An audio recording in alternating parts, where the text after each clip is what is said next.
Hello, everyone, and thank you for joining me on another episode of The Art of Comic Writing. I'm your host, Jorge Medina. That's George with a J. And before we get to it, like I do every week, I'm going to ask you to subscribe.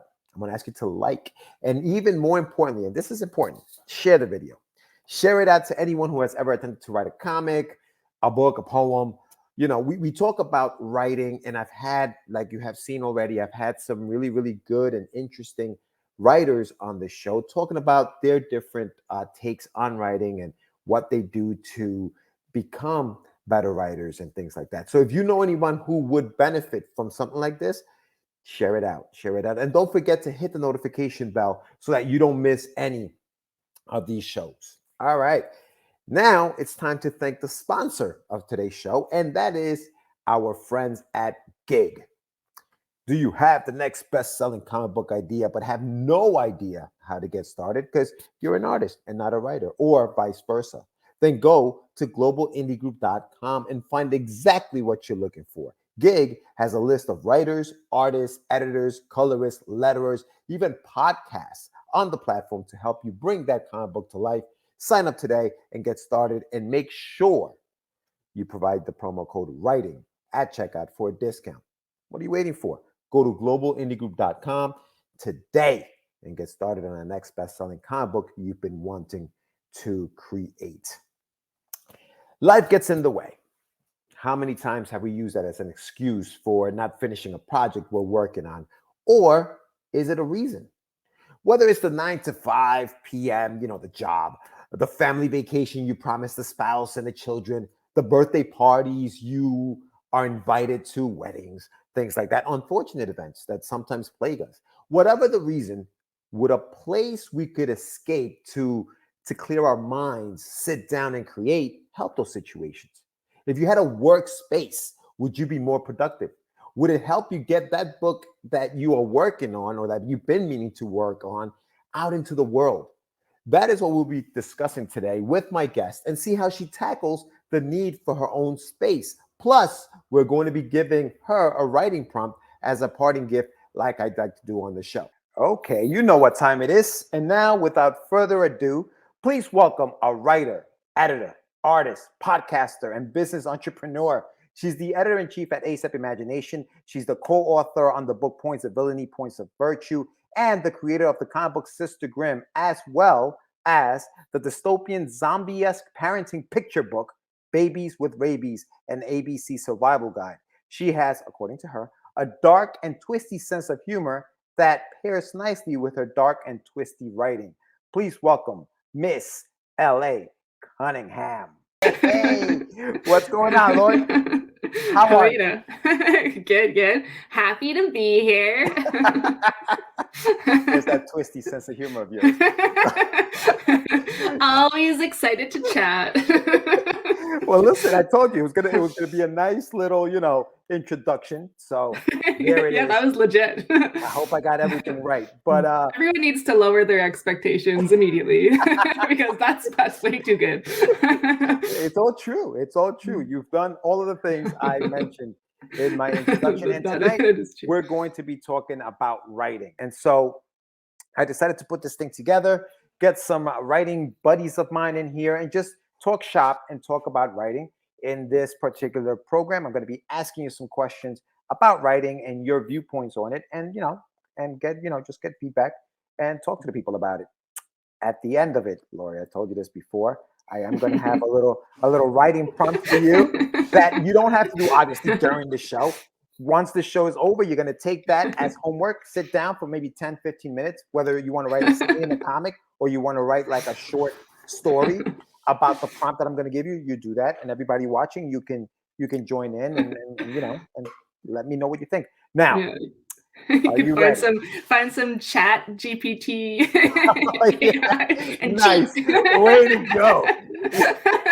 I'm talking about the right. Let me just go in there and then. I haven't used any of that. Have you used it? I don't know either. I know people who use it.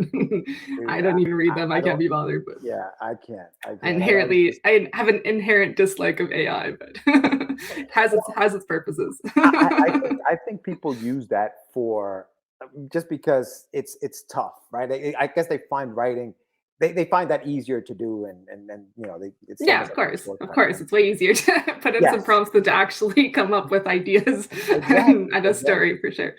exactly. And that is a perfect segue for my first question of the night, Lori, and that is, what is it about writing that you find the easiest, and what is it that you find the hardest? Yeah, so I feel like the easiest thing for me is coming up with the start of a story because that's usually what sparks the idea. Like it's usually like, oh, I have an idea for this, and like to me, the idea almost always is the start of the story. Like it's not the end of the story. I'm like, oh, this person's in this situation or Mhm. character or whatever. Maybe they're not a person or whatever. But and then I feel like usually shortly, like I always told people I'm really good at writing like the first, so novel wise, like good at first Mhm. writing the first 10,000 words, and then I get there and I'm like, now what happened? Like lots of times I know like point A and point Z or Z where I'm from. And Yeah. I just don't know what all the other letters are. So for me, the middle of like coming up with the in-between stories, you don't have that big lull. Mm, Like to me, that's always been the hardest, and like to keep the story going and have the momentum and yeah. not just get halfway and just be like, man, I don't know, I quit. I don't know where this story is going or how to get to the here. Yeah, no, and I think, and I agree with you in that part of, especially when you're doing novel writing or prose, it's keeping people turning the page, right, to see what else happens in the Yeah. book. And I agree. I think that that's probably one of the to me, like, one of the hardest things is writing prose. Like I find that very very very challenging. Because for that same reason you're talking about. Yeah, and that's a great answer as far as like, oh, you start with an idea, and that's easy, right? Boom, you have the idea. How do you put all that together now? How do you make it all make sense and have people Yeah. just kind of flip the page? So what do you do when you get stuck? Let's say, for example, you're writing, you're in 10,000 words, 10,001 stuck. What do you do? How do you get unstuck? This is probably like bad advice, but I'm like one of those people who works on multiple projects at once. So Mhm. like it's like a great way to make sure you get nothing done. But if you can go back to the projects and actually finish them, I think it does help because sometimes like you just need to step away from it and get a little that arm's length distance and let your subconscious mull it over. Because I've had that before where I don't know how to do something and then like a couple weeks later I'm like, oh, I thought about this. But like a Mm. lot of people, I think if I'm just working on one project and say I have like I have kids. I don't have like infinite writing time right now and stuff Right. and jobs and various adult responsibilities, ridiculous. But Yeah. yeah, it's basically if I have writing time and I only have one project I'm working on and I sit down in front of it, I don't just want to stare at my screen for like an hour and just be like, I still don't know where this is going. I'd rather work on something else, be productive, like even do admin work or whatever like needs to be done in the background and then come back to it. So yeah, that's kind of like my main thing. And I know for like kind of in order to think things through, like that's like kind of like the whole big picture, like step away from things, but like to actually get over that bump, I guess. Yeah. I watched this TED talk way back when, and I think he's one of the writers or creators on Toy Story and Wall-E, and he was talking about Toy Story, and he's just like, you need to like think of the characters like every character has like some main motivation. It doesn't matter if they're good or bad or whatever. Like they have some main thing that they want above everything else, and it makes them do good things and bad things. So like I kind of think that like if you get to the point where you're like, what would my character do next? You're like, Mm. well, what are they trying to do? Like, what is their ultimate motivation? And like, what are their like obstacles in the way? And sometimes you just like, I know for like prompts and stuff, you just throw some obstacle. Like, suddenly this person's in a car crash for a random reason. And like, but like, ideally you want it to add to the story. But like, if that does progress the storyline and you're not just like, why was this person in a car crash and nothing happened? Like, Yeah. in theory, they're like, you're at least like building character or something, or maybe it Yeah. doesn't actually like move the plot along, but yeah, I think just throw that's always the something. Just throw something in their way, make life difficult them, but like keeping their main motivation in mind. Like I think is something that I don't actively do it, but I think about it when I'm stuck. Do you do that? Do you do? I guess my question to that, because I think part of what you just said is the answer to the next question I have for you. But just to kind of unpack that a little bit. So when you're writing, right? When you're writing your stories and you have your idea, and now you're going through it, stuck. You're thinking, okay, I got to do something else, maybe work on another project. But do you have like what let's call a Bible, or do you world build your story? Do you have your character bios and all that other stuff somewhere where you can kind of go into that and grab from there? Or you're kind of like, you're just like, hey, I know what this idea is. I'm just gonna go with I feel like you're just like dug my shame out of my closet there. Like I it. should have a No, Bible. no. The number of times I've been writing. So like when I first started writing, like Hades and I with ASAP, we first started writing an anthology, and I just Mhm. like they're just kind of throwaway stories, like they weren't supposed to lead anything, and then one of them ended up leading into my comic book, Mm. and like we had so many details where we looked them up for the book, but it didn't like, okay, yeah, this makes sense, this makes sense. But then it was kind of like, and that's it. But then all of a sudden I had this comic, I'm just like, oh no, like where were they? Like where did they what was her sister's name again? And like all these things, like you're just like hitting yourself. And I do it to myself all the time. Like I was like doing all this stuff and like looking everything up to make sense. And then all of a sudden, like because I like Sister Grimm takes place in London and haven't been to a lot of places. So I was like Google Mapsing things and like going in and wandering around. I'm like, okay, it makes sense if she lives in this neighborhood or whatever. And like, then that can happen here and that can happen here. And then all of a sudden I'm like, in the next issue, I'm like, damn it, where did I do that? And I do it all the time. And you think I would learn and get better, but no, No, I don't. no, I really no. don't. Like I do, like as an editor, like I am aware of those details and go back and like fix things and stuff, but Mhm. things you miss them and Yeah, are yeah. human. And if I was No, a more organized individual, life would be easier for me. But I like to be my own worst enemy and be my biggest obstacle well, sometimes. but you know what? But you mentioned something, and I think that's where the editing uh, comes in handy. Or when you do stuff like that and you hand it off to an editor. Now that could be the editor's worst nightmare. You know what I mean, as well. But I think that's the importance of having someone look over your work, because there are things that you might have missed that you didn't even know. And a lot of the times, like when you're doing this research, Laurie, I find that you find out cool stuff that you can even add into the story that you didn't even think about, and you're Yeah, getting it just from the research you're doing on the yeah. story. You know what I mean?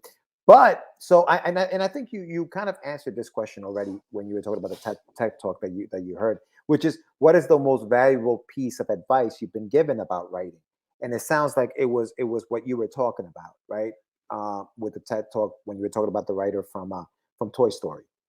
Yeah, I think I definitely use that. Like I kind of almost shy away from a lot of craft books and stuff just because Mm, I don't a lot of them feel prescriptive, even though I think a lot of it's just people talking about their experience and like what works for them. But then people start to like use that as like a different kind of vibe. It's like, oh, you have to do this. So I'm always like a little shy of some of that stuff because I don't want to like again, like there you want to grow, you want to talk to people, and you have to always take things with a grain of salt. But I don't want to like adopt something and just be like, I have to do it this way. Like being indie, I think gives you the freedom, or maybe I don't know. You like, yeah, I think you have some freedom when you're more like traditionally in like working for a big company. But I think indie gives you the freedom to experiment and kind of break more rules. And like you don't necessarily even need to know what the rule. Like everyone's like, oh, like you should know all the rules so you know which ones to break. But I kind of just like, well, what? Why not just break the rules and then find out what they are afterwards and just be like, whoops. Like I think that's okay too. But yeah, I think like for writing, like definitely like that was one thing that like helped me a lot to like get over those bumps because I'm not a good outliner and like I'm just mm, kind of mhm, mhm. like just kind of let my fingers wander where they Roam. want and Yeah. hope they don't wander into a massive plot hole that I have to like backtrack out of. Yes. I Yes. know, and like one of the other main things, like maybe not so much about the writing, but kind of like in the whole big like process of writing and like putting stuff out there. Like I don't even remember who it is or where I saw it or whatever, but basically it was some guy was talking about like if you run into like something that doesn't work, like when you're like basically in order to be an entrepreneurial and the whole writing thing, like a lot of people just keep trying the same thing. He's just like that Mhm. doesn't like don't give up necessarily, but like find a different route. Like that to me, I always think that in mind too, where it's just like, okay, you hit a dead end. And like dead ends in writing, like if you're submitting stuff and getting rejected on things, like Right. it's all there's a like you can have the toughest skin. It always like has that brief moment where you're like, oh, like in my writer's heart. But then like you can get over it. And then but yeah, just find like a different way to put stuff out there. Like we run into obstacles all the time with all our stuff, and everything's constant problem solving, and it's a bit exhausting, but it's also part of the fun. So like that's kind of more big picture thing and like promoting yourself and getting yourself out there. But yeah, process thing, I definitely think that motivation has helped me significantly. Yeah, I mean, I think, and at first, you talked about working on multiple projects. At first, I was like, no, I'm not going to do that. I'm going to finish this and then start on the next one, right? But I think as a creative person, you're constantly thinking of ideas. And so that you don't forget them, you have to write them down. And sometimes those ideas force you to continue writing them, and writing them down is not enough. Now it's about finish what you started doing here. And all of a sudden now you're like, oh, I want to finish this. I'm working on this now. So while I thought that was bad to do because like you said, you don't get anything done, it actually started helping me out. Like just because you do get stuck sometimes. Well, as long as you have that, I guess, motivation to go back and finish it. Like I think that there is a big risk there. And there's also like when I say multiple projects, I don't mean like 1,000. I mean maybe like 5 or like 3 or something, even just 2, like just something else you can do to like keep that, fill that creative bucket, because you're not just stuck over here, you can work over here. Like even just 2 projects, like for me that just gives me something else. Now I know you kind of stumbled upon this whole writing thing for comics, right? Like it wasn't something you were like seeking out, but now that you're writing comic books and now that you're doing that, I mean, you have Sistagram, and who knows what you'll have by the time this airs.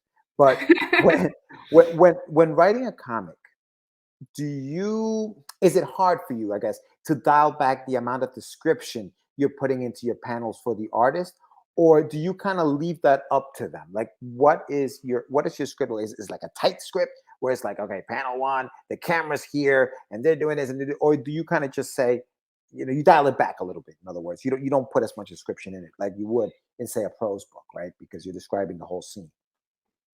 I think that like I tend to underrate, and I always like I don't want to step on the artist's creativity. I assume that they have like a better idea for most things. Like there's some, and I'm also like writing comics have made it so I've had to be more of like a visual writer. Like I'd not picture like what people looked like and what the scene exactly was. Whereas like with comics, you're like, well, you need to like, what does your character look like? And I'm like, I don't know, female.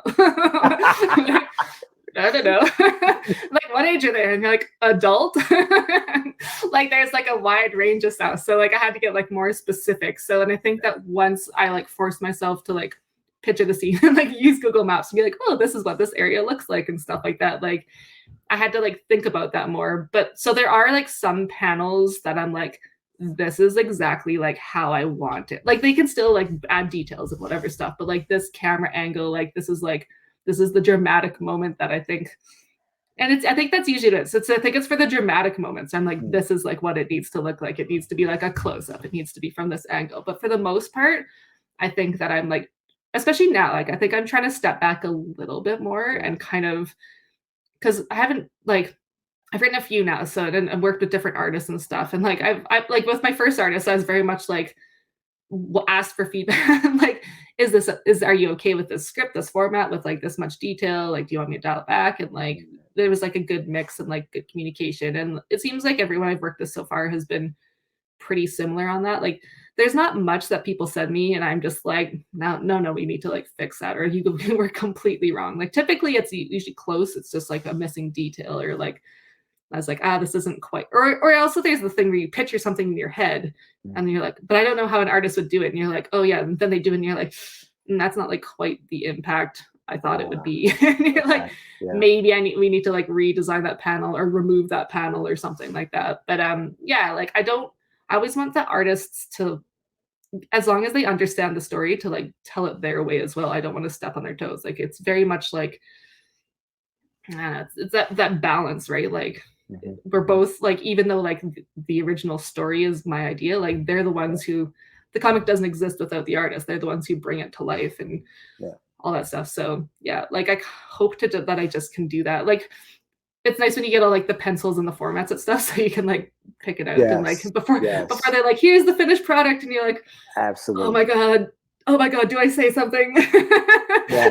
No, This one, you're some right. panel is not it at all. But yeah, thankfully, like we've kind of like broken it down, and people are good at sending me ideas before I have to like. No, I'm so yeah. sorry you colored it already.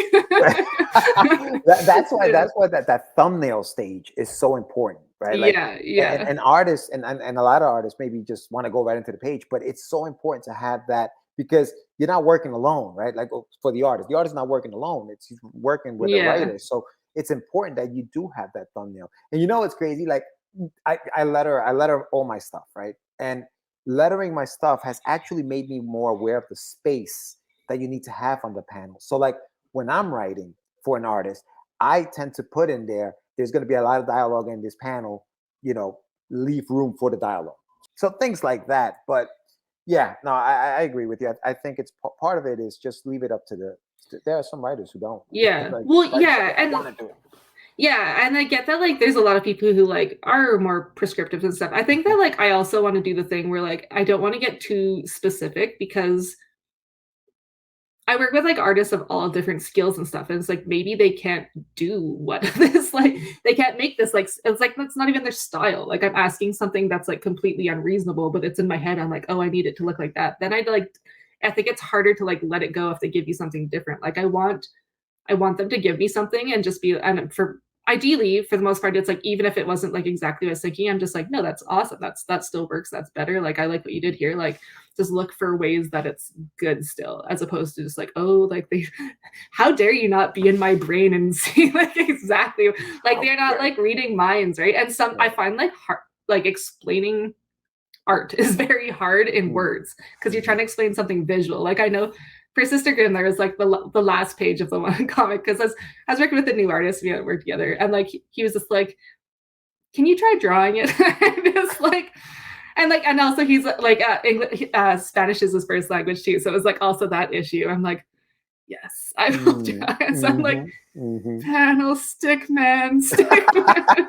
Like I'm drawing like things. I'm like, this in here he's lying down. It's literally just stick man, but it was just like to give an idea because it's hard to explain. Because like Yeah, the yeah. first one, like I think my first issue, I was a little too prescriptive. Like it's just like, oh, this is how the panels need to be like laid out and stacked, and like this one's this size and this one. Whereas like now I'm kind of just All like right. 5 panels. Like, and I think that as I've seen more people's script and how other people do it, I'd like kind of because originally it's just like I only really just had one template, and I'm like, okay, follow this and like just try and do it. Whereas like now that I've seen how different people do it and kind of worked with more artists, I kind of realize I don't need, there's like some things I'm like, oh, like I forgot to mention it's daytime here. Right, right. Like little things like that. Like Yes. the first time you're ready, you don't realize things like that are important. Cause like I'd just be like, oh yeah, here there's a picture of a street sign, and he'd be like, what does a street sign say? I'm like, hmm. That's also a good find. So yeah, like little details that you don't think are like important, but like as you Yeah, work, you realize other things that you did think important aren't, and things you didn't are. So you like just juggle it, and it's yeah, a constantly evolving process, I guess. yeah. No, absolutely, 100%, 100%. Now we've talked about how do we what's easy, what's hard, getting stuck, the way we write scripts and all that other all that stuff, valuable tips and things of that nature. But let's talk a little bit about our workspace and which is essentially the topic for today. And the question that I have for you is the one there at the bottom. What do you need in your writing space to help you stay focused? Right? Because I don't know about you, but for me, I get distracted easily. Like, a cat crosses the street. I'm like, I'm looking at see where it's going. And I just forget. So do you have like a workspace or a writing space that where you stay focused? Or are you of the mindset of, you know what? Everywhere is your workspace. What do you think? I think so. I don't have like a specific one. I think I would like a specific one, but just living situation doesn't really lend to that. A small house, lots of people in it. Um, yeah, like so I tend to just work at the kitchen table after my kids go to bed, and it's usually like late at night because like all distractions are gone. Like I used to like physically leave the house. Just and like I used to write in my car for the longest time, and just like because I needed that like mental like sever of the connection, so I'm not worrying about my kids or like other household responsibilities and stuff. So I used to like go right in my car and like -30, I'm just idling, and then my car dies, and I have to like call an Uber. Like this has happened. But Wait a minute, you have to call an Uber because it was like 12 o'clock at night, and I was like in this like kind of like strip mall of like closed fast food restaurants, and I have to like walk to a gas station and like phone an Uber. Like my phone was like at 10%. And I'm like, it's the classic like, oh my god, I've made such a mistake doing this, and it was cold. the things you do for writing, Lauren. This is what you do for the craft. Yes, I don't do that anymore. Lessons learned. But yeah, like I used to like go to Starbucks like pre-pandemic, but then they always like make you buy like a $10 drink and stuff. So now I just like sit at my table and like I have to like have people not talk to me essentially. Like that's like one of my main things, because like I can do a lot of other things when there's stuff going on, like if I can do stuff on my phone, but I can't write and I can't edit if there's other things going on, because like it needs like my full attention. And I think that like, so like typically I have music, and I actually have one like I think it's like I have it saved. It's like some playlist. There's like this channel called Alex Rainbird, and like it's just like folk music, and it's just like I've heard the songs a billion times. I think there's like 15 songs or something. So it's not like I don't like just instrumental. I like I used to like just pick one song and just loop it. Like when I had like way more writing time, I just like loop one song for like 8 hours, because like I need my brain not to be like listening to a new song and like oh this one's catchy or something. So like same thing, I have this like one like little like 2-hour playlist or whatever, and it's just the same songs. Like there's lyrics and stuff, but I don't listen to it because I've heard the songs over and over. And like I find like the intro to the first song, like every time I hear it, something about that like puts me in like writing mode or whatever. Like it's like that, like even if like it's like I have to use that playlist now. It's like this huge I should like I can't imagine if they ever remove it or something. I'm like, no, I don't know how to write anymore. I don't know how to write. Oh, that's cool. Yeah, that's cool. that's like the one like kind of weird. And lots of times I have like tea nearby or coffee or something, but lots of times I forget to drink it. So once you get focused, and everything else disappears. I guess forget to pee, forget to drink, forget to sustain myself and keep myself alive. If breathing wasn't autonomic, I'd just die. She's not breathing. She forgot that breathing was important. Wow, yeah, no, that's interesting, because you know what, I always wonder, like, you know how people put their headphones on and they're blasting some music in their headphones and they're just writing, and I can't do that because I'll start singing along to the song, and I'm no longer writing. I'm just listening to music at this point. But it's interesting that you pick the same songs over and over again, and there's that one thing. It's like running. Like some people can just run and just not like just run. I kind of need motivational music to help me run, you know, like the Rocky theme song or something in the background to run. But I can't listen to music while I write. And much like you, I need quiet. Like I need to be in that quiet space where I can just focus and just write. So it's interesting that that you can use the music, but it depends on the music. It's a special kind of for music. Sure. And there is another YouTube channel which kind of has more like thematic music, where it's like it has like dark fantasy music or like epic, I don't know, fairy tale music. So like I used to actually use that, but I find I don't use it as much. Maybe it's just what I'm writing now. I don't need like that much. But if I'm writing something creepy, sometimes I'm like, let's put on like a creepy music or whatever, and like kind of like get like that atmosphere or something like that. But I don't do that as much anymore, I find. But again, like it could just be I don't need that for what I'm writing right now or whatever. But yeah, just find what works. Everyone has their weird little quirks, I guess, where it's probably not weird until you talk about it. I never thought it was Does weird. everyone not do this? You don't do the same song for 8 hours? You mean nobody's gotten stuck? Yeah. You know the Spotify list where it like tells you like how often you've listened to one song? Like if I was doing that on, like I just do it on YouTube for some reason too, and just like just loop it. On Spotify, I think there'd be some embarrassing math. You've listened to this one song 1,000,000 times. Why? Yeah, why exactly? No, but that's very interesting. interesting. That's interesting. All right, Lori. So listen. So we're down to the final question, the bonus question, I like to call it. So, Okay. what is your favorite YouTube channel, and why is it Get Your Meds? Probably the super charismatic host. Yes. Yes. The casual, friendly atmosphere. All of the good things. All right. All right. Venmo is going your way for that fabulous, fabulous Yeah, answer. this is. I'm not saying this under duress. The No people bribes people involved. have I was wanted to not get. paid for this Yeah, promotion. I was not paid.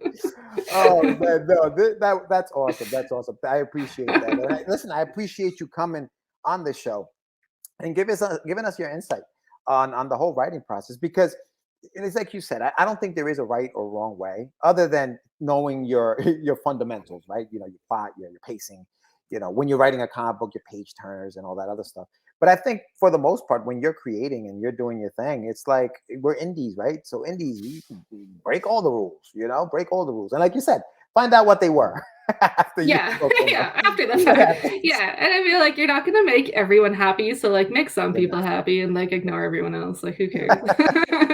If you want to put 200 panels on one page, someone will be like, "That's interesting," and everyone else will be like, "Hey, what is she doing?" What are you doing? Why? Why are you Yeah, doing this? yeah. The super Uh, edgy comic you have to read with a magnifying glass. it's like, what is Microscopic this? It just, comics. yeah, it It's just gonna turned be into huge. it just turned into a prose book. Is what it did. It Yeah, just turned into a prose book. yeah. All right. So you said something very nice, and I appreciate it. So what I'm going to do is I'm going to give you homework for it now. Okay. Oh, good. Here's your reward. This is your Work. reward. And this is open to anyone watching. Okay, if you do want to take part in the writing prompt, you can. If you feel like, wow, this is a really cool right, I wrote something really cool, and you want me to post it on my website, you can by emailing me. My email address will be in the show notes, and that goes for you too, Laura. If you feel like, oh, George, this is kind of cool, you know what? Post it. I will do that. Your prompt is a cross-country trip with a stranger. That's it. That's it. A cross-country trip with a stranger, 10 to 15 minutes. Just write it down, whatever you have. Whether it's if you want to do it in the form of a comic, where it's like a page or a scene, or you want to write it in prose, that's cool too. It doesn't matter. But that is the prompt for today. It is a cross-country trip with a stranger. And And then I just send it to you, and you then maybe can. you do something with it. I mean, Or I just hey, whatever you tell comes to you I say. did it and you believe. I'll believe anything. I'm very gullible. I'm very gullible. I I'll believe definitely, anything. I've already done it.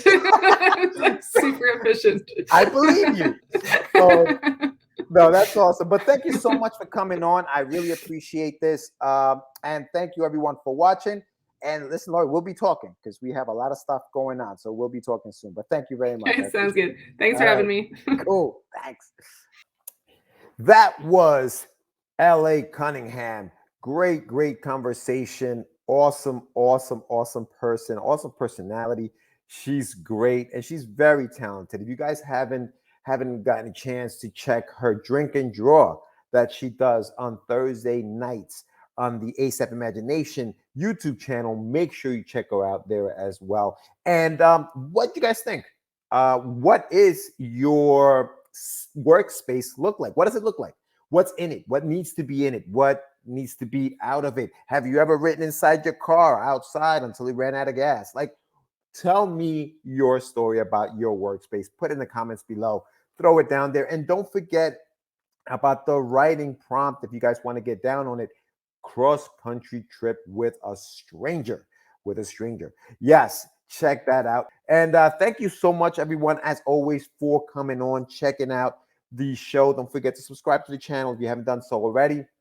Hit the like button, share it out, all that good stuff. Hit that notification bell so that you know when I drop these. I try to do it weekly, not on the same day every week, so I keep you guessing. So make sure you hit that bell so that you know when I'm coming on. And that's all I got for today, guys. Thank you so much again. And don't forget, keep writing. Peace.